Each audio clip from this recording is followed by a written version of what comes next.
ইতালিতে এইটাই আমাদের প্রথম রমজান। আমাদের এই ক্যাম্প বা লাগারে আমরা মোট 12 জন সদস্য থাকি। 12 জনের মধ্যে 12 জনই মাদারীপুর এবং মাদারীপুরের পার্শ্ববর্তী এলাকার মানুষ। আমরা সবাই ইফতার তৈরিতে যৌথভাবে অংশগ্রহণ করি। কাজের পারমিট না হওয়াতে এখন পর্যন্ত কেউই আমরা বাইরে ঠিকমতো কাজ করতে পারি না।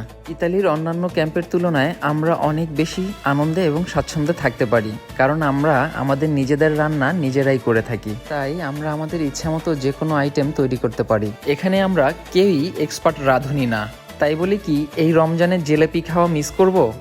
কখনো না। তাই আমরা সবাই মিলে তৈরি করে ফেললাম আমাদের মতো করে জিলাপি। তার সাথে ছিল চপ, পেঁয়াজু, বুট ভুনা, আরও কত কিছু। আমাদের ক্যাম্পের বেশিরভাগ মানুষই কেউ কিন্তু কারো পূর্ব পরিচিত নয়, কিন্তু তারপরও আমরা সবাই সবার প্রতি স্নেহ, শ্রদ্ধা, ভালোবাসা নিয়ে থাকি, যেন এটাই আমাদের পরিবার। আমি ইতালিতে থেকে সাধারণত এই ধরনের ভিডিও বানাই। আপনাদের যদি কারো কিছু জানার বা জিজ্ঞাসা করার থাকে তাহলে কমেন্ট বক্সে জিজ্ঞেস করতে পারেন।